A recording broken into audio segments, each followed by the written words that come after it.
Welcome back to my YouTube channel. ಈ ಒಂದು ವಿಡಿಯೋದಲ್ಲಿ ಸೆಕೆಂಡ್ ಸೆಮಿಸ್ಟರ್ ಬಿ ಕಾಮಲ್ಲಿ ಯಾರಿದ್ದೀರಾ, ಸೊ ಅವರಿಗೆ ಬ್ಯಾಂಕಿಂಗ್ ಆಪರೇಷನ್ ಅನ್ನೋ ಒಂದು ಸಬ್ಜೆಕ್ಟ್ ಇದೆ. ಆ ಒಂದು ಸಬ್ಜೆಕ್ಟ್ಗೆ ಸಂಬಂಧಪಟ್ಟಂತ ಚಾಪ್ಟರ್ ವೈಸ್ ಇಂಪಾರ್ಟೆಂಟ್ ಟಾಪಿಕ್ ಯಾವುದೆಲ್ಲ ಇರುತ್ತೆ, ಮತ್ತು ಯಾವ್ಯಾವ ಚಾಪ್ಟರ್ಲಿ ಎಷ್ಟೆಷ್ಟು ಮಾರ್ಕ್ಸ್ ನೀವು ಎಕ್ಸ್ಪೆಕ್ಟ್ ಮಾಡ್ಬೋದು ಅನ್ನೋದನ್ನು ನಾನು ನಿಮಗೆ ಈ ಒಂದು ವಿಡಿಯೋದಲ್ಲಿ ತಿಳಿಸ್ಕೊಡ್ತಾ ಹೋಗ್ತೀನಿ. ಸೊ ಬನ್ನಿ, ಹಾಗಾದರೆ ಯಾವ್ಯಾವ ಯೂನಿಟಲ್ಲಿ ಯಾವ್ಯಾವ ಟಾಪಿಕ್ ಮೋಸ್ಟ್ ಇಂಪಾರ್ಟೆಂಟು, ಎಷ್ಟು ಮಾರ್ಕ್ಸ್ ಆ ಒಂದು ಚಾಪ್ಟ್ರಲ್ಲಿ ಬರುತ್ತೆ, ಆ ಒಂದು ಇನ್ಫಾರ್ಮೇಷನ್ಸನ್ನು ಇವಾಗ ನೋಡ್ತಾ ಹೋಗೋಣ. ಸೊ ಬ್ಯಾಂಕಿಂಗ್ ಆಪರೇಷನ್ BO ಅಂತ ಕರಿತೀವಿ. Chapter wise important topic and marks weightage Bengaluru ಯೂನಿವರ್ಸಿಟಿಗೆ ಸಂಬಂಧಪಟ್ಟಿರ್ತಕ್ಕಂಥದ್ದು. BCom ಸೆಕೆಂಡ್ ಸೆಮಿಸ್ಟರ್ಲಿ ಇರ್ತಕ್ಕಂಥ ಸ್ಟೂಡೆಂಟ್ಸ್ಗೆ ಅಪ್ಲಿಕಬಲ್ ಆಗ್ತಕ್ಕಂಥದ್ದು. ಅದೇ ಥರ ಯಾರೆಲ್ಲ ಬ್ಯಾಕ್ಲಾಗ್ಸ್ ಏನಾದರೂ ಇದ್ದರೆ ಮಾಡರ್ನ್ ಬ್ಯಾಂಕಿಂಗ್ ಅಂತ ಒಂದು ಸಬ್ಜೆಕ್ಟ್ ಇರುತ್ತೆ. ಸೊ ಅವರು ಕೂಡ ಇದರಲ್ಲಿ ಕೆಲವೊಂದು ಟಾಪಿಕ್ ಕೂಡ ನಿಮಗೆ ಯೂಸ್ಫುಲ್ ಆಗ್ತಕ್ಕಂಥದ್ದು. ಇಲ್ಲಿ ಬ್ಯಾಂಕಿಂಗ್ ಆಪರೇಷನ್ಸಲ್ಲಿ ಫಸ್ಟ್ ಯೂನಿಟ್ ಏನು ಹೇಳುತ್ತಪ್ಪ ಅಂದರೆ ಎವಲ್ಯೂಷನ್ ಆಫ್ ಬ್ಯಾಂಕ್ಸ್ ಅಂತ ಹೇಳ್ಬಿಟ್ಟು ಮೊದಲನೇ ಯೂನಿಟ್ ಇರ್ತಕ್ಕಂಥದ್ದು. ನೋಡಿ, ಈ ಒಂದು ಯೂನಿಟಲ್ಲಿ ನೀವು ಎಕ್ಸ್ಪೆಕ್ಟ್ ಮಾಡ್ಬೋದು ಏನಪ್ಪ ಅಂತ ಹೇಳಿದ್ರೆ 2 ಮಾರ್ಕ್ಸ್ಗೆ ಒಂದು 2 ಕ್ವಶನ್ಸನ್ನು ನೀವು ಎಕ್ಸ್ಪೆಕ್ಟ್ ಮಾಡ್ಬೋದು. ಸೆಕ್ಷನ್ ಬಿಗೆ ಅಂದರೆ 8 ಮಾರ್ಕ್ಸ್ಗೆ ನಿಮಗೆ ಒಂದು ಕ್ವಶನ್ ಕಂಪಲ್ಸರಿ ಇರುತ್ತೆ. ಸೆಕ್ಷನ್ ಸಿಗೆ ಒಂದು ಕ್ವಶನ್ ಕಂಪಲ್ಸರಿ ಇದ್ದೇ ಇರುತ್ತೆ. ಸೊ ಈ ಒಂದು ಚಾಪ್ಟರ್ಲಿ ಇಂಪಾರ್ಟೆಂಟ್ ಟಾಪಿಕ್ಸ್ ಅಂತ ಬಂದರೆ, ಸೊ ನಾನು ಅದನ್ನು ಕ್ವಶನ್ ಮಾಡಿ ಹಾಕ್ಬಿಟ್ಟಿದ್ದೀನಿ. ಸೊ ಏನು ಬರ್ಬೋದು ಅಂತ ಹೇಳಿದ್ರೆ, first one explain the features of ಬ್ಯಾಂಕ್ನ ಫೀಚರ್ಸನ್ನು ಬರೀರಿ ಅಂತ ಹೇಳ್ಬಿಟ್ಟು ಕ್ವಶನನ್ನು ಕೇಳ್ಬೋದು. ಸಿಂಪಲ್ ಆಗಿ ನೀವು ಬ್ಯಾಂಕ್ ಫೀಚರ್ಸನ್ನು ಬರಿಬೋದು. ಜಸ್ಟ್ ಅಕ್ಸೆಪ್ಟ್ ಡೆಪಾಸಿಟ್ನ ಅಕ್ಸೆಪ್ಟ್ ಮಾಡುತ್ತೆ, ಲೋನ್ಸ್ ಆ್ಯಂಡ್ ಅಡ್ವಾನ್ಸನ್ನು ಕೊಡುತ್ತೆ, ವಿತ್ಡ್ರಾ ಫೆಸಿಲಿಟಿಯನ್ನು ಕೊಡುತ್ತೆ, ಕನೆಕ್ಟಿಂಗ್ ಲಿಂಕ್ ಆಗಿ ಬಾರೋಯರ್ ಮತ್ತು ಲೆಂಡರ್ನ ಮಧ್ಯೆ ಲಿಂಕ್ ಆಗಿ ಕನೆಕ್ಟ್ ಮಾಡ್ತಾ ಹೋಗುತ್ತೆ, ನೇಮ್ ಬೇಕಾದ್ರೆ ಸುಮಾರು ಫೀಚರ್ಸನ್ನು ನೀವು ಬರಿಬೋದು. ಸೆಕ್ಷನ್ ಬಿಗೆ ಕೇಳ್ತಕ್ಕಂಥ ಕ್ವಶನ್ ಅದು explain the features of banking ಅಂತ ಬೇಕಾದ್ರೂ ಕೇಳ್ಬೋದು. ಫೀಚರ್ಸನ್ನು ಬರಿಬೋದು, ಅದು ಸೆಕ್ಷನ್ ಬಿಗೆ ಎಕ್ಸ್ಪೆಕ್ಟ್ ಮಾಡ್ಬೋದು. ಆ್ಯಂಡ್ ಆ ಕ್ವಶನ್ ಕೂಡ ಲಾಸ್ಟ್ ಇಯರ್ ಆ ಒಂದು ಕ್ವಶನ್ ಪೇಪರಲ್ಲಿ ಫೀಚರ್ಸ್ ಆಫ್ ಬ್ಯಾಂಕನ್ನು ಕೇಳಿದ್ದಾರೆ ಒಂದು. ಆ್ಯಂಡ್ ಇನ್ನೊಂದು most important, this is RBI functions. Explain the RBI functions of RBI, reserve bank of ಇಂಡಿಯಾದ ಕಾರ್ಯಗಳನ್ನು ಎಕ್ಸ್ಪ್ಲೈನ್ ಮಾಡಿ. ಫಂಕ್ಷನ್ಸ್ ಅಥವಾ role of reserve bank of ಇಂಡಿಯಾದ ರೋಲನ್ನು ಎಕ್ಸ್ಪ್ಲೈನ್ ಮಾಡಿ ಅಂತ ನಿಮಗೆ ಕೇಳ್ಬೋದು. One of the most expected question first ಯೂನಿಟಿಂದ ಅಂತ ಬಂದಾಗ. So functions of reserve bank of India, so issue of note ಆಗಿರ್ಬೋದು, ಲೆಂಡರಿಂಗ್ ಆಫ್ ಲಾಸ್ಟ್ ರೆಸಾರ್ಟ್ ಆಗಿರ್ಬೋದು, ಕ್ರೆಡಿಟ್ ಕಂಟ್ರೋಲರ್ ಆಗಿರ್ಬೋದು, ಮಾನಿಟರಿ ಪಾಲಿಸಿ ಆಗಿರ್ಬೋದು, ಬ್ಯಾಂಕರ್ಸ್ ಟು ಗೌರ್ನಮೆಂಟ್ ಆಗಿರ್ಬೋದು, ಬ್ಯಾಂಕರ್ಸ್ ಬ್ಯಾಂಕ್ ಆಗಿರ್ಬೋದು. Okay, so ಸುಮಾರು ಫಂಕ್ಷನ್ಸನ್ನು ರಿಸರ್ವ್ ಬ್ಯಾಂಕ್ ಆಫ್ ಇಂಡಿಯಾ ಮಾಡುತ್ತೆ. ಸೊ ಅದು section ಬಿಗೆ ಬೇಕಾದ್ರೂ ಕೇಳ್ಬೋದು, ಸೆಕ್ಷನ್ ಸಿಗೆ ಬೇಕಾದ್ರೂ ಕೇಳ್ಬೋದು. ಮೋಸ್ಟ್ ಪ್ರಾಬಬ್ಲಿ ಸೆಕ್ಷನ್ ಸಿಗೆ ಎಕ್ಸ್ಪೆಕ್ಟನ್ನು ಮಾಡ್ಬೋದು. ಯಾಕಂದ್ರೆ functions of reserve bank of India, so expect ಮಾಡ್ತಕ್ಕಂಥ ಒಂದು ಕ್ವಶನ್ಸ್. ಇದನ್ನು ಕೂಡ ಲಾಸ್ಟ್ ಇಯರ್ ಕ್ವಶನ್ ಪೇಪರಲ್ಲಿ ಕೇಳಿರ್ತಕ್ಕಂಥದ್ದು. ಸುಮಾರು ಟಾಪಿಕ್ ಮೇಲೆ ಕ್ವಶನ್ಸ್ ಅನ್ನ ಕೇಳ್ತಾನೆ ಇದ್ದಾರೆ. ಹಾಗಾಗಿ functions of reserve bank of India ನೀವು ಎಕ್ಸ್ಪೆಕ್ಟ್ ಮಾಡ್ಬೋದು. ನೆಕ್ಸ್ಟ್ ಇನ್ನೊಂದು ಕ್ವಶನ್ ಏನು ಬರ್ಬೋದು ಅಂತ ಹೇಳಿದ್ರೆ, explain the credit control techniques ಅಥವಾ explain the monetary policy tools ಅನ್ನ ಎಕ್ಸ್ಪ್ಲೈನ್ ಮಾಡಿ ಅಂತ ಬೇಕಾದ್ರೆ ಒಂದು ಕ್ವಶನ್ ಕೇಳ್ಬೋದು. ಸೊ ಇಲ್ಲಿ ಕ್ರೆಡಿಟ್ ಕಂಟ್ರೋಲ್ ಅಥವಾ ಮಾನಿಟರಿ ಪಾಲಿಸಿ ಮೇಲೆ ಕೇಳಿದ್ರೆ, ಸೊ ಇಲ್ಲಿ ಕ್ವಾಲಿಟೇಟಿವ್ ಕ್ರೆಡಿಟ್ ಕಂಟ್ರೋಲ್ ಇದೆ, ಕ್ವಾಂಟಿಟೇಟಿವ್ ಕ್ರೆಡಿಟ್ ಕಂಟ್ರೋಲ್ ಇದೆ. ಸೊ ಕ್ರೆಡಿಟ್ ಕಂಟ್ರೋಲ್ ಅಂತ ಬಂದಾಗ ನೀವು ಎರಡೂ ಬರೀಬೇಕಾಗುತ್ತೆ. ಸೊ ಸೆಕ್ಷನ್ ಸಿಗೆ ಬೇಕಾದ್ರೂ ಕೇಳ್ಬೋದು, ಸೆಕ್ಷನ್ ಬಿಗೆ ಬೇಕಾದ್ರೂ ಕೇಳ್ಬೋದು. ಕ್ರೆಡಿಟ್ ಕಂಟ್ರೋಲ್ ಟೆಕ್ನಿಕ್ಸ್ ಅಥವಾ ಮೆಜರ್ಸ್ ಆಫ್ ಕ್ರೆಡಿಟ್ ಕಂಟ್ರೋಲ್ನ ಹೇಗೆ ಮೆಜರ್ ಮಾಡ್ತಾರೆ, ಮಾನಿಟರಿ ಪಾಲಿಸಿನ ಹೇಗೆ ಕಂಟ್ರೋಲ್ ಮಾಡ್ಬೋದು, ಅದರ ಟೆಕ್ನಿಕ್ಸನ್ನು ಬರೀರಿ ಅಂತ ಹೇಳಿದ್ರೆ, ಸೊ ನೀವು ಕ್ವಾಲಿಟೇಟಿವ್ ಮತ್ತು ಕ್ವಾಂಟಿಟೇಟಿವ್ ಟೆಕ್ನಿಕ್ಸನ್ನು ಬರೀಬೇಕು. ಲೈಕ್ SLR ಆಗಿರ್ಬೋದು, CRR ಆಗಿರ್ಬೋದು, ಬ್ಯಾಂಕ್ ರೇಟ್ ಆಗಿರ್ಬೋದು, ರೆಪೋ ರೇಟ್ ಆಗಿರ್ಬೋದು, ರಿವರ್ಸ್ ರೆಪೋ ಆಗಿರ್ಬೋದು, ಅಥವಾ ಆಗಿರ್ಬೋದು, ಗೈಡ್ಲೈನ್ಸ್ ಆಗಿರ್ಬೋದು, ಡೈರೆಕ್ಟ್ ಆಕ್ಷನ್ ಆಗಿರ್ಬೋದು, ಮಾರ್ಜಿನಲ್ ರಿಕ್ವೈರ್ಮೆಂಟ್ಸ್ ಆಗಿರ್ಬೋದು.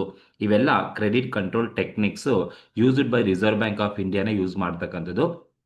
Because of to control money ಸಪ್ಲೈನ ಕಂಟ್ರೋಲ್ ಮಾಡಲಿಕ್ಕೆ reserve bank of India use ಮಾಡ್ತಕ್ಕಂಥ ಟೆಕ್ನಿಕ್ಸನ್ನು ನಾವು ಕ್ರೆಡಿಟ್ ಕಂಟ್ರೋಲ್ ಟೆಕ್ನಿಕ್ಸ್ ಅಂತ ಕರಿತೀವಿ. ಸೊ ಅದು ಒಂದು ಕ್ವಶನ್ ಎಕ್ಸ್ಪೆಕ್ಟ್ ಮಾಡ್ಬೋದು.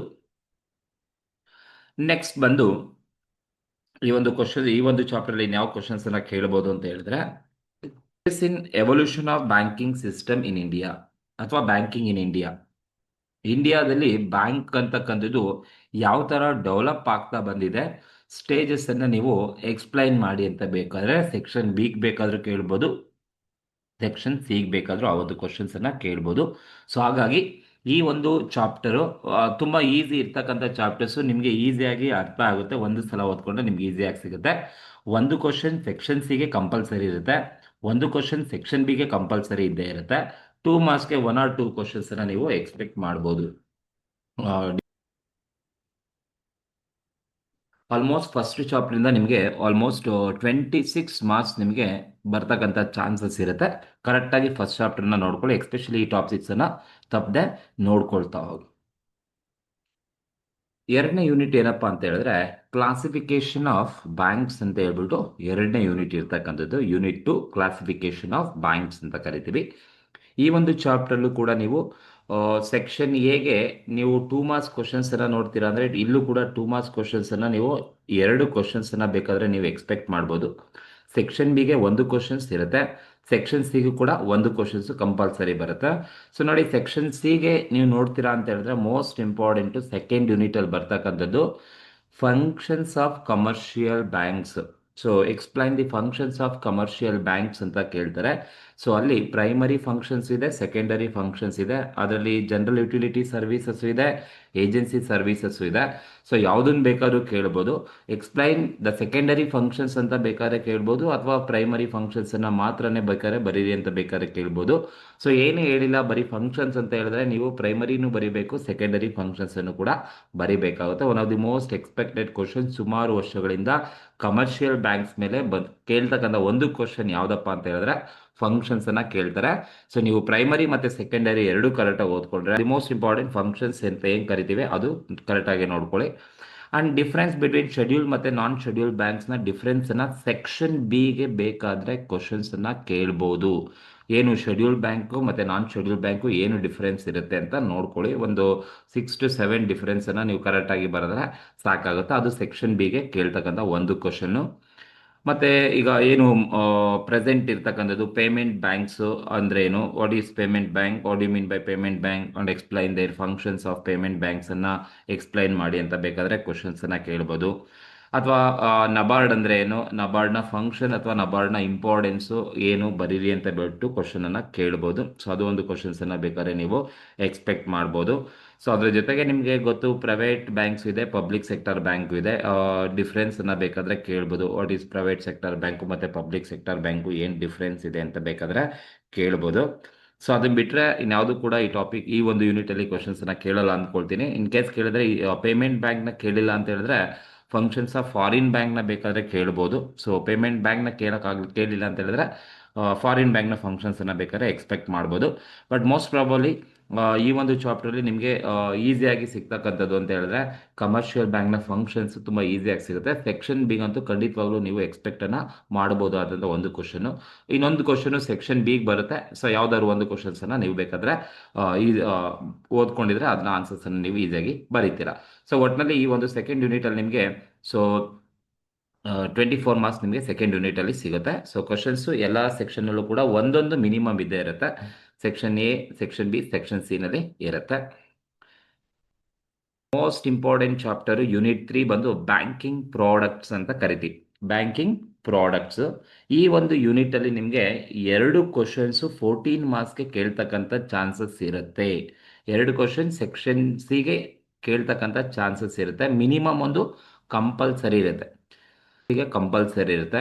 But you can expect maximum 2 question in this chapter. One of the most important chapter unit 3 ಬಂದು ಬ್ಯಾಂಕಿಂಗ್ ಪ್ರಾಡಕ್ಟ್ಸ್ ಅಂತ. ಸೊ ಇದರಲ್ಲಿ ನೋಡಿ, ಟೈಪ್ಸ್ ಆಫ್ ಬ್ಯಾಂಕ್ ಅಕೌಂಟ್ಸ್ ಅಥವಾ explain the different types of bank account holders ಅಂತ confuse ಮಾಡಲಿಕ್ಕೆ ಕೇಳ್ಬೋದು. Types of bank accounts ಅನ್ನ explain ಮಾಡಿ ಅಂತ ಕೇಳ್ಬೋದು.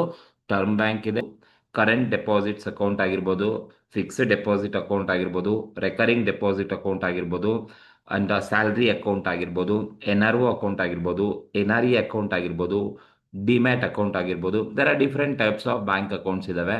ನೀವು ಆ ಡಿಫ್ರೆಂಟ್ ಟೈಪ್ಸ್ ಆಫ್ ಬ್ಯಾಂಕ್ ಅಕೌಂಟ್ಸನ್ನು ನೀವು ಬರೀಬೇಕಾಗುತ್ತೆ. ಒಂದು ಟೈಮ್ ಡೆಪಾಸಿಟ್ಸ್ ಅಂತ ಕರಿತೀವಿ, ಇನ್ನೊಂದು ಟರ್ಮ್ ಡೆಪಾಸಿಟ್ಸ್ ಅಂತ ಕರಿತೀವಿ, ಮೂರನೇದು ಅದರ್ ಡೆಪಾಸಿಟ್ಸ್ ಅಂತ ಕರಿತೀವಿ. ಟೈಮ್ ಡೆಪಾಸಿಟ್ಸ್ ಅಂತ ಬಂದಾಗ ಅಂದರೆ ಸೇವಿಂಗ್ ಡೆಪಾಸಿಟ್ಸು ಮತ್ತು ಕರೆಂಟ್ ಡೆಪಾಸಿಟ್ ಸಿಗುತ್ತೆ. ಟರ್ಮ್ ಡೆಪಾಸಿಟ್ಸ್ ಅಂತ ಬಂದರೆ ಫಿಕ್ಸ್ಡ್ ಡೆಪಾಸಿಟ್ ಮತ್ತು ರೆಕರಿಂಗ್ ಡೆಪಾಸಿಟ್ಸ್ ಬರುತ್ತೆ. ಇನ್ನು ಯಾವುದೇ ಡೆಪಾಸಿಟ್ಸ್ ಇದ್ರೂ ಕೂಡ, ಇನ್ನು ಯಾವುದೇ ಅಕೌಂಟ್ ಇದ್ರೂ ಕೂಡ ನೀವು ಅದರ್ ಅಕೌಂಟ್ಸಲ್ಲಿ ನೀವು ಬೇಕಾದ್ರೆ ತಗೋಬೋದು. ಡಿಮ್ಯಾಟ್ ಅಕೌಂಟ್ ಆಗಿರ್ಬೋದು, ಸ್ಯಾಲ್ರಿ ಅಕೌಂಟ್ ಆಗಿರ್ಬೋದು, ಝೀರೋ ಅಕೌಂಟ್ ಆಗಿರ್ಬೋದು, ಎನ್ ಆರ್ ಇ ಅಕೌಂಟ್ ಆಗಿರ್ಬೋದು, ಎನ್ ಆರ್ ಒ ಅಕೌಂಟ್ ಆಗಿರ್ಬೋದು. ಸೊ ಇವೆಲ್ಲ different types of bank accounts section ಸಿಗೆ ಕೇಳ್ತಕ್ಕಂಥ ಚಾನ್ಸಸ್ ಇದೆ. ಸೊ ಕೆಲವೊಂದು ಸಲ ಅದನ್ನು ಸೆಕ್ಷನ್ ಸಿನಲ್ಲೂ ಕೇಳಿದ್ದಾರೆ, ಕೆಲವೊಂದು ಸಲ ಸೆಕ್ಷನ್ ಬಿಗೂ ಕೇಳಿದ್ದಾರೆ. ಆ ಒಂದು ಕ್ವಶನ್ಸನ್ನು ಕರೆಕ್ಟಾಗಿ ನೋಡ್ಕೊಳ್ಳಿ. ಸೊ ಅದಾದರೆ state the procedures involved in opening bank account. ನೋಡಿ, ಬ್ಯಾಂಕ್ ಅಕೌಂಟ್ನ ಹೇಗೆ ಓಪನ್ ಮಾಡ್ತೀರಾ, ಪ್ರೊಸೀಜರ್ಸ್ ಅನ್ನ ಬರೀರಿ ಅಂತ ಕೇಳ್ತಾರೆ. ಸೆಕ್ಷನ್ ಬಿಗೆ ಸುಮಾರು ಸಲ ಈ ಒಂದು ಕ್ವಶನ್ಸ್ ಅನ್ನ ಕೇಳಿದ್ದಾರೆ. ಯಾವ ತರ ನೀವು ಬ್ಯಾಂಕ್ ಅಕೌಂಟ್ ಅನ್ನ ಓಪನ್ ಮಾಡ್ತೀರಾ, ಪ್ರೊಸೀಜರ್ ಆಫ್ಲೈನ್ ಮುಖಾಂತರನೇ ಬರೀಬೇಕು. ಆಫ್ಲೈನ್ ಅಲ್ಲಿ ನೀವು ಯಾವ ತರ ಬ್ಯಾಂಕ್ ಅಕೌಂಟ್ ಅನ್ನ ಓಪನ್ ಮಾಡ್ತೀರಾ, ಪ್ರೊಸೀಜರ್ಸ್ ಇದೆ. ಸೊ ಆ ಪ್ರೊಸೀಜರ್ಸ್ ಅನ್ನ ನೀವು ಕರೆಕ್ಟ್ ಆಗಿ ನೋಡ್ಕೊಳ್ಳಿ. ಸೆಕ್ಷನ್ ಬಿಗೆ ಕೇಳ್ತಕ್ಕಂಥ ಚಾನ್ಸಸ್ ಇರುತ್ತೆ. ಅಂಡ್ ಮೋಸ್ಟ್ ಇಂಪಾರ್ಟೆಂಟ್ ಕ್ವಶನ್ ಅಂತ ಹೇಳಿದ್ರೆ, ಪ್ರತಿ ಸಲ ಬ್ಯಾಂಕಿಂಗ್ ಸಬ್ಜೆಕ್ಟ್ ಅಲ್ಲಿ ಕೇಳ್ತಕ್ಕಂಥ ಒಂದು question, explain the sound principles for bank lending. ಅಂದ್ರೆ ಒಂದು ಬ್ಯಾಂಕು ಯಾವುದೋ ಒಬ್ಬ ವ್ಯಕ್ತಿಗೆ ಲೋನ್ಸ್ ಅಂಡ್ ಅಡ್ವಾನ್ಸಸ್ ಅನ್ನ ಗ್ರಾಂಟ್ ಮಾಡ್ತಾ ಇದೆ ಅಂತ ಹೇಳಿದ್ರೆ, ಅವರು ಯಾವೆಲ್ಲ ಪ್ರಿನ್ಸಿಪಲ್ಸ್ ಅನ್ನ ಫಾಲೋ ಮಾಡಬೇಕಾಗತ್ತೆ. Explain the sound principle for bank lending. Loans and advances ಅನ್ನ ಕೊಡಬೇಕಾದ್ರೆ ಯಾವೆಲ್ಲ ಪ್ರಿನ್ಸಿಪಲ್ಸ್ ನ ಫಾಲೋ ಮಾಡಿಕೊಂಡು ಅವರು ಲೋನ್ಸ್ ಅಂಡ್ ಅಡ್ವಾನ್ಸಸ್ ಅನ್ನ ಕೊಡಬೇಕಾಗುತ್ತೆ ಅನ್ನೋದು ಸೊ ಕರೆಕ್ಟಾಗಿ ನೋಡ್ಕೋಬೇಕಾಗುತ್ತೆ. So one of the most expected question sound principle for bank lending ಅಂತ. ಅಂಡ್ ಅದಾದ್ಮೇಲೆ ನೆಕ್ಸ್ಟ್ ಇನ್ನೊಂದು, ಅದು section B C. Sound principle ಕೂಡ ಸೆಕ್ಷನ್ ಸಿಗೆ ಕೇಳ್ತಕ್ಕಂಥ ಒಂದು ಕ್ವಶನು. ದೆನ್ ಅದಾದ್ಮೇಲೆ most important question, what is bank advances, briefly explain the types of bank advances. ನೋಡಿ, ಬ್ಯಾಂಕ್ ಅಡ್ವಾನ್ಸಸ್ ಅಂದರೆ ಲೋನ್ಸ್ ಅಂಡ್ ಅಡ್ವಾನ್ಸಸ್ ಅಂದರೆ ಏನು, ಬ್ಯಾಂಕು ಯಾವೆಲ್ಲ type of loans and advances ಅನ್ನ ಕೊಡುತ್ತೆ, ಎಕ್ಸ್ಪ್ಲೈನ್ ಮಾಡಿ ಅಂತ ಕೇಳ್ಬೋದು. ಲೋನ್ಸ್ ಅಂಡ್ ಅಡ್ವಾನ್ಸಸ್ ಅಂತನಾದ್ರೂ ಕೇಳ್ಬೋದು, ಅಥವಾ ಅಡ್ವಾನ್ಸಸ್ ಅಂತ ಬೇಕಾದ್ರೆ ಕೊಡ್ಬೋದು. ಸೊ ನೋಡಿ, ಸುಮಾರು ಲೋನ್ಸ್ ಅಂಡ್ ಅಡ್ವಾನ್ಸಸ್ ಅನ್ನ ಬ್ಯಾಂಕು ಕೊಡುತ್ತೆ. ಲೈಕ್ ಪರ್ಸನಲ್ ಲೋನ್ ಆಗಿರ್ಬೋದು, ಮಾರ್ಟ್ಗೇಜ್ ಲೋನ್ ಆಗಿರ್ಬೋದು, ಸೆಕ್ಯೂರ್ಡ್ ಲೋನ್ ಆಗಿರ್ಬೋದು, ಜ್ಯುವೆಲ್ ಗೋಲ್ಡ್ ಲೋನ್ ಆಗಿರ್ಬೋದು, ವೆಹಿಕಲ್ ಲೋನ್ ಆಗಿರ್ಬೋದು, ಪ್ರಾಪರ್ಟಿ ಮೇಲೆ ಲೋನನ್ನು ಕೊಡೋದಾಗಿರ್ಬೋದು, ಕ್ಯಾಶ್ ಕ್ರೆಡಿಟ್ ಆಗಿರ್ಬೋದು, ಓವರ್ ಡ್ರಾಫ್ಟ್ ಆಗಿರ್ಬೋದು, ಮಾರ್ಟ್ಗೇಜ್ ಆಗಿರ್ಬೋದು, ಐಪಾಥಿಕೇಶನ್ ಆಗಿರ್ಬೋದು, ಲೆಟರ್ ಆಫ್ ಕ್ರೆಡಿಟ್ ಆಗಿರ್ಬೋದು, ಸುಮಾರು ಟೈಪ್ಸ್ ಆಫ್ ಎಜುಕೇಷನಲ್ ಲೋನ್ ಆಗಿರ್ಬೋದು, ಸುಮಾರು ಟೈಪ್ಸ್ ಆಫ್ ಲೋನ್ಸ್ ಅಂಡ್ ಅಡ್ವಾನ್ಸಸ್ನ ಬ್ಯಾಂಕು ಗ್ರ್ಯಾಂಟ್ ಮಾಡ್ತವೆ.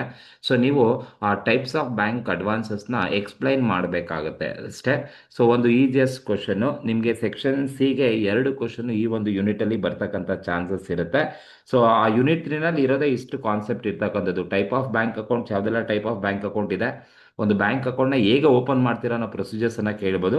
ಸೊ ಒಂದು ಬ್ಯಾಂಕ್ ಅಕೌಂಟ್ನ, ಒಂದು ಬ್ಯಾಂಕ್ ಲೋನ್ಸ್ ಅನ್ನ ಅಡ್ವಾನ್ಸ್ನ ಕೊಡ್ತಾರೆ ಅಂತ ಹೇಳಿದ್ರೆ ಯಾವ ತರ ಪ್ರಿನ್ಸಿಪಲ್ಸ್ ಅನ್ನ ಫಾಲೋ ಮಾಡುತ್ತೆ bank, sound principle for bank lending ಅಂತ ಕರಿತೀವಿ. ಮತ್ತೆ ಆ ಬ್ಯಾಂಕ್ ಅಡ್ವಾನ್ಸಸ್ ಅಂದ್ರೇನು, ಯಾವೆಲ್ಲ ಟೈಪ್ಸ್ ಆಫ್ ಅಡ್ವಾನ್ಸಸ್ ಅನ್ನ ಬ್ಯಾಂಕ್ ಗ್ರಾಂಟ್ ಮಾಡುತ್ತೆ, ಆ ಒಂದು ಕ್ವಶನ್ಸ್ ಅನ್ನ ಬೇಕಾದ್ರೆ ಎಕ್ಸ್ಪೆಕ್ಟ್ ಮಾಡ್ಬೋದು. ಸೊ ನನ್ನ ಪ್ರಕಾರ ಈ ಒಂದು ಚಾಪ್ಟರ್ಲಿ 2 ಕ್ವಶನ್ಸ್ ಅನ್ನ ಕೇಳ್ತಕ್ಕಂಥ ಚಾನ್ಸಸ್ ಇರುತ್ತೆ. ಮಿನಿಮಮ್ ಒಂದು ಕಂಪಲ್ಸರಿ ಇರುತ್ತೆ, but maximum you can expect 2 question for section C, 1 question for section B, and 1 question ನಿಮಗೆ ಸೆಕ್ಷನ್ ಎಗೆ ಬರ್ತಕ್ಕಂಥ ಚಾನ್ಸಸ್ ಇರುತ್ತೆ. ಅಂಡ್ 4ನೇ ಯೂನಿಟ್ ಬಂದು ನೆಗೋಷಿಯಬಲ್ ಇನ್ಸ್ಟ್ರೂಮೆಂಟ್ಸ್ ಅಂಡ್ ಎಂಡೋರ್ಸ್ಮೆಂಟ್ ಅಂತ ಕರಿತೀವಿ. ನೋಡಿ, ಈ ಒಂದು ಯೂನಿಟ್ ಅಲ್ಲಿ 2 ಕಾನ್ಸೆಪ್ಟ್ ಇರೋದು, ಒಂದು ನೆಗೋಷಿಯಬಲ್ ಇನ್ಸ್ಟ್ರೂಮೆಂಟ್, ಇನ್ನೊಂದು ಎಂಡೋರ್ಸ್ಮೆಂಟ್ ಅಂತ ಕರಿತೀವಿ. ಸೊ ಈ ಒಂದು ಯೂನಿಟ್ ಅಲ್ಲೂ ಅಷ್ಟೇ ನಿಮಗೆ ಯೂನಿಟ್ 3ನಲ್ಲಿ 2 ಕ್ವಶನ್ಸ್ ಅನ್ನ ಕೇಳಲಿಲ್ಲ ಅಂತ ಹೇಳಿದ್ರೆ ಯೂನಿಟ್ 4ಅಲ್ಲಿ 2 ಕ್ವಶನ್ಸ್ ಅನ್ನ ಕೇಳ್ತಕ್ಕಂಥ ಚಾನ್ಸಸ್ ಇರುತ್ತೆ. ಯಾಕಂದ್ರೆ ಅಲ್ಲಿ 2 ಕಾನ್ಸೆಪ್ಟ್ ಇರೋದು, ಒಂದು ನೆಗೋಷಿಯಬಲ್ ಇನ್ಸ್ಟ್ರೂಮೆಂಟ್ಸ್ ಇದೆ, ಇನ್ನೊಂದು ಎಂಡೋರ್ಸ್ಮೆಂಟ್ ಇರ್ತಕ್ಕಂಥದ್ದು. ಸೊ ನೆಗೋಷಿಯಬಲ್ ಇನ್ಸ್ಟ್ರೂಮೆಂಟ್ಸ್ ಅಂತ ಬಂದಾಗ ನಿಮಗೆ ವಾಟ್ ಈಸ್ ನೆಗೋಷಿಯಬಲ್ ಇನ್ಸ್ಟ್ರೂಮೆಂಟ್ ಅಂತ ಬೇಕಾದ್ರೆ ಕೇಳ್ಬೋದು. What is promissory note, what is bill of exchange, what you mean by cheque ಅಂದ್ರೇನು, ಕ್ರಾಸಿಂಗ್ ಚೆಕ್ ಅಂದ್ರೇನು, ಎಂಡೋರ್ಸ್ಮೆಂಟ್ ಅಂದ್ರೇನು, ಇವೆಲ್ಲ 2 ಮಾರ್ಕ್ಸ್ ಅಲ್ಲಿ ಕೇಳ್ತಕ್ಕಂಥದ್ದು. 2 ಕ್ವಶನ್ 2 ಮಾರ್ಕ್ಸ್ ಅಲ್ಲಿ ಎಕ್ಸ್ಪೆಕ್ಟ್ ಮಾಡ್ಬೋದು. ಒಂದು ಕ್ವಶನ್ ಸೆಕ್ಷನ್ಸ್ ಬಿಗೆ 8 ಮಾರ್ಕ್ಸ್ಗೆ ನಿಮಗೆ ಸಿಗುತ್ತೆ. ಅಂಡ್ ಮಿನಿಮಮ್ ಒಂದು ಸೆಕ್ಷನ್ ಸಿ ನಲ್ಲಿ ಇರುತ್ತೆ, ಮ್ಯಾಕ್ಸಿಮಮ್ ನೀವು 2 ಬೇಕಾದ್ರೆ ಸೆಕ್ಷನ್ ಸಿಗೆ ಎಕ್ಸ್ಪೆಕ್ಟ್ ಅನ್ನ ಮಾಡಬಹುದು. ಸೊ ಈ ಕ್ವಶನ್ಸ್ಗಳೇ ನಿಮಗೆ ಬರ್ತವೆ ಈ ಒಂದು ಯೂನಿಟ್ ಅಲ್ಲಿ, ಬೇರೆ ಯಾವುದು ಅಷ್ಟು ತಲೆ ಕೆಡಿಸ್ಕೊಳಕ್ ಹೋಗ್ಬೇಡಿ, ಎಲ್ಲ ಇವೇ ಕ್ವಶನ್ಸ್ಗಳೇ ಬರ್ತಕ್ಕಂಥದ್ದು. ಸೊ ಒಂದು ಸೆಕ್ಷನ್ ಬಿಗೆ ಕೇಳಿದ್ರೆ ಮೊದಲನೇ ಕ್ವಶನ್ ಬಂದು ನೋಡಿ, ಸೆಕ್ಷನ್ ಬಿಗೆ ಕೇಳ್ತಕ್ಕಂಥದ್ದು ನೆಗೋಷಿಯಬಲ್ ಇನ್ಸ್ಟ್ರೂಮೆಂಟ್ ಅಂದ್ರೇನು, explain the features of negotiable instrument. Negotiable instrument ನ ಫೀಚರ್ಸ್ ಅನ್ನ ಬರೀರಿ ಅಂತ ಹೇಳ್ಬಿಟ್ಟು ಸೆಕ್ಷನ್ ಬಿಗೆ ಕೇಳ್ತಕ್ಕಂಥ ಚಾನ್ಸಸ್ ಇರುತ್ತೆ. And explain the different types of negotiable instruments ಅಂತ ಕೇಳಿದ್ರೆ ಸೆಕ್ಷನ್ ಸಿ ಬರುತ್ತೆ. ಅಂದ್ರೆ ಪ್ರಾಮಿಸರಿ ನೋಟ್ ಇದೆ, ಬಿಲ್ ಆಫ್ ಎಕ್ಸ್ಚೇಂಜ್ ಇದೆ, ಚೆಕ್ ಇದೆ. 3 ಬಗ್ಗೆನೂ ಕೂಡ ನೀವು ಡೀಟೇಲ್ ಆಗಿ ಬರೀಬೇಕಾಗುತ್ತೆ. ಸೆಕ್ಷನ್ ಸಿಗ್ ಬೇಕಾದ್ರೂ ಕೇಳ್ಬೋದು, ಸೆಕ್ಷನ್ ಬಿಗ್ ಬೇಕಾದ್ರೂ ನೀವು ಎಕ್ಸ್ಪೆಕ್ಟ್ ಅನ್ನ ಮಾಡ್ಬೋದು. ಅಂಡ್ ಅದೇ ತರ what is cheque, explain the types of cheque ಅನ್ನ ನೀವು ಎಕ್ಸ್ಪ್ಲೈನ್ ಮಾಡಿ ಅಂತ ಬೇಕಾದ್ರೆ ಕ್ವಶನ್ ಸೆಕ್ಷನ್ ಬಿ ಬೇಕಾದ್ರೂ ಬರ್ಬೋದು, ಸೆಕ್ಷನ್ ಸಿ ಬೇಕಾದ್ರೂ ಬರ್ಬೋದು. And explain the types of crossing cheque ಅಂತ ಇದೆ. So this is also very important. Crossing cheque ಅಲ್ಲಿ ಯಾವೆಲ್ಲ ಟೈಪ್ ಇದೆ ಎಕ್ಸ್ಪ್ಲೈನ್ ಮಾಡಿ ಅಂತ ಕೇಳ್ಬೋದು. ಸೊ ಒಂದು ಸ್ಪೆಷಲ್ ಕ್ರಾಸಿಂಗ್ ಆಗಿರ್ಬೋದು, ಏನು ಟೈಪ್ಸ್ ಆಫ್ ಕ್ರಾಸಿಂಗ್ ಚೆಕ್ ಅನ್ನ ನೀವು ಬೇಕಾದ್ರೆ ನೀವು ಸೆಕ್ಷನ್ ಸಿಗೆ ಬೇಕಾದ್ರೆ ಎಕ್ಸ್ಪೆಕ್ಟ್ ಅನ್ನ ಮಾಡ್ಬೋದು. ಸೊ ಅದೇ ತರ types of negotiable instruments types ಕೂಡ ನೀವು ಎಕ್ಸ್ಪೆಕ್ಟ್ ಮಾಡ್ಬೋದಾದ ಒಂದು question. And most important, endorsement ಅಂದ್ರೇನು, explain the types of endorsement. ಯಾವೆಲ್ಲ ಟೈಪ್ ಆಫ್ ಎಂಡೋರ್ಸ್ಮೆಂಟ್ ನಿಮ್ಗೆ ಗೊತ್ತು, ಆ ಎಂಡೋರ್ಸ್ಮೆಂಟ್ ನ ಟೈಪ್ಸ್ ಅನ್ನ ಬರೀರಿ ಅಂತ ಕೇಳ್ಬೋದು.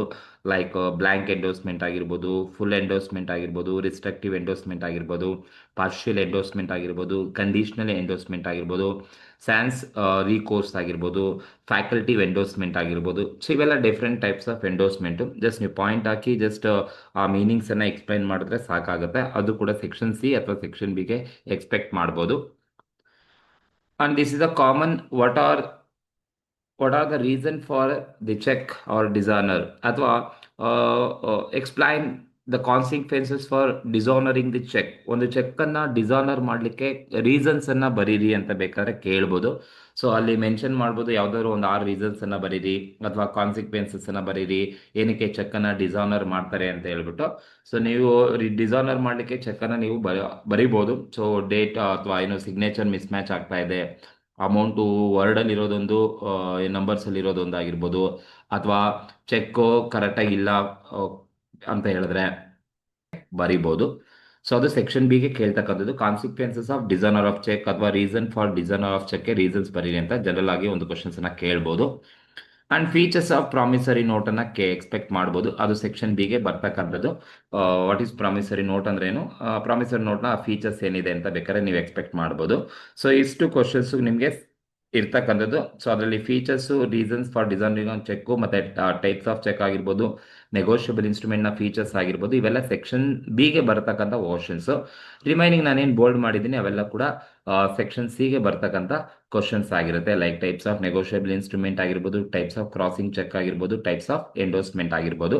ಬಟ್ ಈ ಒಂದು ಕ್ವಶನ್ಸ್ ಅಲ್ಲಿ ಮಿನಿಮಮ್ ಒಂದು ಕಂಪಲ್ಸರಿ ಇರುತ್ತೆ. ಮ್ಯಾಕ್ಸಿಮಮ್ ನೀವು 2 ಕ್ವಶನ್ಸ್ ಅನ್ನ ಬೇಕಾದ್ರೆ ಎಕ್ಸ್ಪೆಕ್ಟ್ ಮಾಡ್ಬೋದು. ಯಾವಾಗ ಅಂದ್ರೆ ಯಾವುದು ಯೂನಿಟ್ 3 ನಲ್ಲಿ 2 ಕ್ವಶನ್ಸ್ ಅನ್ನ ತಗೊಂಡಿಲ್ಲ ಅಂದ್ರೆ ಈ ಒಂದು ಚಾಪ್ಟರ್ ಇಂದ 2 ಕ್ವಶನ್ಸ್ ಅನ್ನ ತಗೊಳ್ತಕ್ಕಂಥ ಚಾನ್ಸಸ್ ಇರುತ್ತೆ. ಈ ಒಂದು ಚಾಪ್ಟರ್ ಕೂಡ ತುಂಬಾ ಈಸಿ ಇರುತ್ತೆ. ಸೊ ನೀವು just promissory note, bill of exchange ಮತ್ತೆ ಚೆಕ್ ಅನ್ನ ನೋಡ್ಕೊಳ್ಳಿ. ಸೊ ಅದ್ರ ಜೊತೆಗೆ ಡಿಫ್ರೆನ್ಸ್ ಅನ್ನ ಬೇಕಾದ್ರೆ ನೋಡ್ಕೊಳ್ಳಿ. ಪ್ರಾಮಿಸರಿ ನೋಟ್ಗೂ ಮತ್ತೆ ಬಿಲ್ ಆಫ್ ಎಕ್ಸ್ಚೇಂಜ್ಗೂ ಏನ್ ಡಿಫ್ರೆನ್ಸ್ ಇರುತ್ತೆ ಅಥವಾ ಚೆಕ್ಗೆ ಏನ್ ಡಿಫ್ರೆನ್ಸ್ ಇರುತ್ತೆ ಅದನ್ನ ಬೇಕಾದ್ರೆ ನೋಡ್ಕೋಬಹುದು. ಮಾಡ್ಯೂಲ್ 5 ಯೂನಿಟ್ 5 ಏನಿದೆ ಅಂದ್ರೆ E banking services and challenges. One of the most easiest chapter. ನಿಮಗೆ ಈಸಿ ಇರ್ತಕ್ಕಂಥ ಒಂದು ಚಾಪ್ಟರ್ ಅಂದ್ರೆ ಇ ಬ್ಯಾಂಕಿಂಗ್. ನೋಡಿ, ಇ ಬ್ಯಾಂಕಿಂಗ್ ಅಂದ್ರೆ ಎಲೆಕ್ಟ್ರಾನಿಕ್ ಬ್ಯಾಂಕಿಂಗ್ ಅಂತ ಅರ್ಥ. Online banking, net banking, internet banking ಅಂತ ಕರಿತೀವಲ್ವಾ. ಸೊ ನಿಮಗೆ ಒಂದು ಜನರಲ್ ಆಗಿ ಕ್ವಶನ್ಸ್ ಏನ್ ಕೇಳ್ಬೋದು ಅಂದ್ರೆ explain the E banking services ಅಂತ ಒಂದು ಜನರಲ್ ಕ್ವಶನ್ ಕೇಳ್ಬೋದು, ಚಾಪ್ಟರ್ ನೇಮ್ ಸಮೇತ. Explain the E banking services ಅಂದ್ರೆ ನೀವು ಎಲ್ಲದನ್ನ ಬರೀಬಹುದು. ಬ್ಯಾಂಕಿಂಗ್ ಇಂದ ATM ಆಗಿರ್ಬೋದು, ಡೆಬಿಟ್ ಕಾರ್ಡ್ ಆಗಿರ್ಬೋದು, ಕ್ರೆಡಿಟ್ ಕಾರ್ಡ್ ಆಗಿರ್ಬೋದು, ಇಂಟರ್ನೆಟ್ ಬ್ಯಾಂಕಿಂಗ್ ಆಗಿರ್ಬೋದು, ಮೊಬೈಲ್ ಬ್ಯಾಂಕಿಂಗ್ ಆಗಿರ್ಬೋದು, UPI ಆಗಿರ್ಬೋದು, ಡಿಜಿ ವ್ಯಾಲೆಟ್ ಆಗಿರ್ಬೋದು, ಏನು. ಸೊ ಇವೆಲ್ಲದೂ ಕೂಡ ನೀವು ಎಲೆಕ್ಟ್ರಾನಿಕ್ ಬ್ಯಾಂಕಿಂಗ್ ಸರ್ವಿಸಸ್ ಆನ್ಲೈನ್ ಮುಖಾಂತರ ತಗೊಳ್ಳಿದ್ದು. Without visiting the bank premises you are undertaking banking ಸರ್ವಿಸಸ್ನ ಅಂಡರ್ಟೇಕ್ ಮಾಡ್ತಕ್ಕಂಥದ್ದು ಎಲೆಕ್ಟ್ರಾನಿಕ್ ಬ್ಯಾಂಕಿಂಗ್ ಅಂತ ಕರಿತಾ ಹೋಗ್ತೀವಿ. ಸರಿನಾ? ಒಂದು ಕ್ವಶನ್ಸ್ ಜನರಲ್ ಆಗಿ ಬೇಕಾದ್ರೆ ಕೇಳ್ಬೋದು. ಇಡೀ ನಿಮ್ಗೆ ಏನು ಎಲೆಕ್ಟ್ರಾನಿಕ್ ಬ್ಯಾಂಕ್ ಗೊತ್ತೋ ಅದ್ರ ಬಗ್ಗೆ ಫುಲ್ ಬರಿಬೇಕಾಗುತ್ತೆ. ಸೊ ಅದರಲ್ಲಿ ನಾನು ಎಕ್ಸ್ಪೆಕ್ಟ್ ಮಾಡಿರ್ತಕ್ಕಂಥದ್ದು ಏನಪ್ಪಾ ಅಂತ ಹೇಳಿದ್ರೆ ಡಿಫ್ರೆನ್ಸ್ ಬಿಟ್ವೀನ್ ಡೆಬಿಟ್ ಕಾರ್ಡ್ಗೂ ಮತ್ತೆ ಕ್ರೆಡಿಟ್ ಕಾರ್ಡ್ಗೆ ಏನು ಡಿಫ್ರೆನ್ಸ್ ಇದೆ ಅಂತ ಬೇಕಾದ್ರೆ ಕ್ವಶನ್ಸ್ ಅನ್ನ ಕೇಳ್ಬೋದು.